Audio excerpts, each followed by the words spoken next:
Assalamualaikum warahmatullahi wabarakatuh. Sahabat Inspira yang dirahmati Allah Subhanahu wa Ta'ala, hari-hari yang kita jalani sejatinya kita tengah menimba ilmu di universitas kehidupan. Banyak sekali pelajaran-pelajaran berharga yang kita dapatkan dari sekian banyak peristiwa atau kejadian yang kita alami. Maka seyogyanya seseorang itu semakin banyak kejadian-kejadian atau peristiwa yang dialaminya membuat dia semakin bijaksana, semakin dewasa dalam menyikapi setiap persoalan. Dalam kehidupan keluarga atau rumah tangga juga demikian.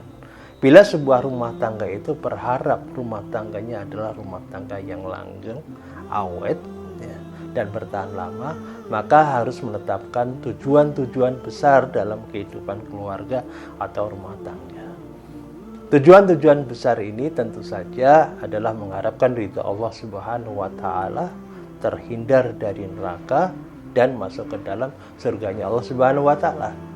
Sebagaimana orang yang merugi ini dikabarkan oleh Allah Subhanahu wa Ta'ala, qul innal khasirina alladziina khasiru anfusahum wa ahlihim yaumal qiyamah ala dzalika huwal khusranul mubin. Katakanlah sesungguhnya orang yang merugi adalah orang yang merugikan dirinya sendiri dan keluarganya pada hari kiamat. Mereka sejatinya orang yang betul-betul merugi. Tidak dikatakan sebuah keluarga itu bahagia, sukses, berhasil kalau hanya mengandalkan capaian-capaian materi saja. Hanya mengandalkan pada kebahagiaan-kebahagiaan semu yang nampak di permukaan, tetapi tidak mewakili kebahagiaan yang sebenarnya. Keluarga yang bisa mencapai tujuan-tujuan tersebut tentu saja adalah keluarga yang semata-mata hanya mengandalkan petunjuk dari Allah Subhanahu wa Ta'ala yang bersumber kepada wahyu.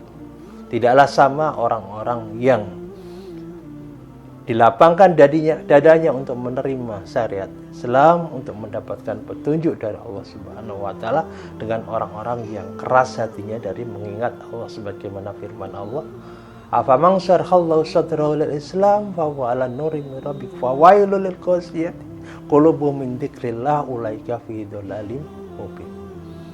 Apakah sama orang-orang yang dilapangkan dadanya untuk menerima Islam? Apakah sama orang-orang yang dilapangkan dadanya kemudian cahaya masuk ke dalam hatinya sehingga dia mudah untuk menerima syariat Islam, dengan orang-orang yang keras hatinya dan membatu hatinya dari mengingat Allah? Dan kerugianlah yang besar bagi orang-orang yang keras hatinya, membatu hatinya dari mengingat Allah.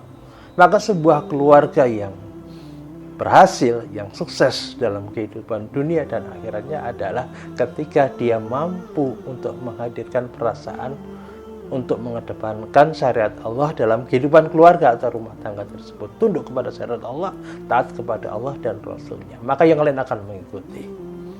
Bukan fokus kepada hal-hal yang remeh-temeh, misalkan hanya semata-mata mengandalkan capaian-capaian fisik, materi, atau kesenangan-kesenangan yang sifatnya hanya sesaat.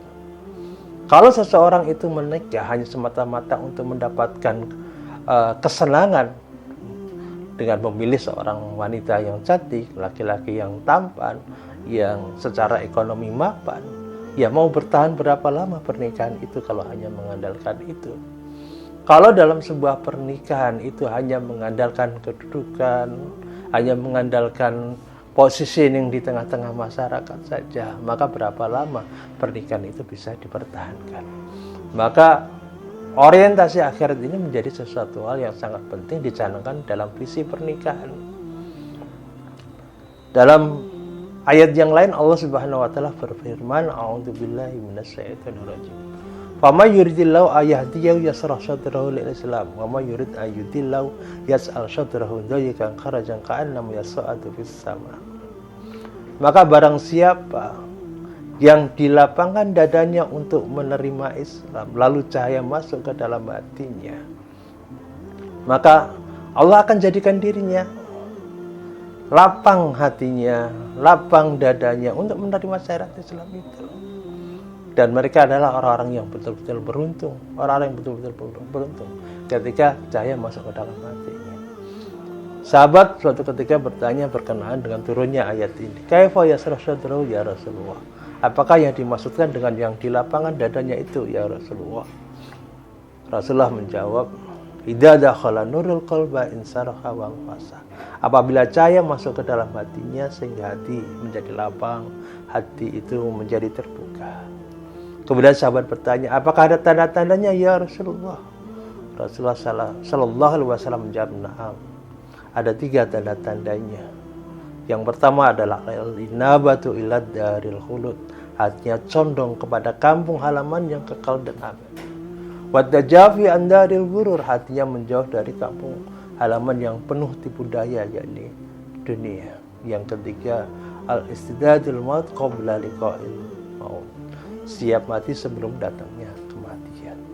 Ketiga perkara ini kalau dihadirkan dalam keluarga atau rumah tangga, kita akan menjadikan keluarga ini bersemangat untuk meraih kebahagiaan yang sesungguhnya, yang itu akan bisa diraih atau bisa dicapai ketika mereka mampu untuk menghadirkan semangat atau spirit ini di dalam keluarganya.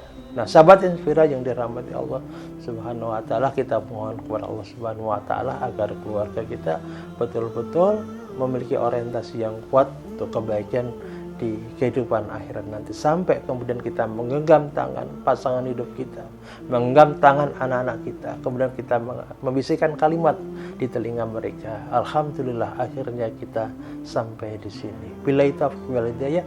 Assalamualaikum warahmatullahi wabarakatuh. Madu Buddha Aina, batu reda, nafas lega.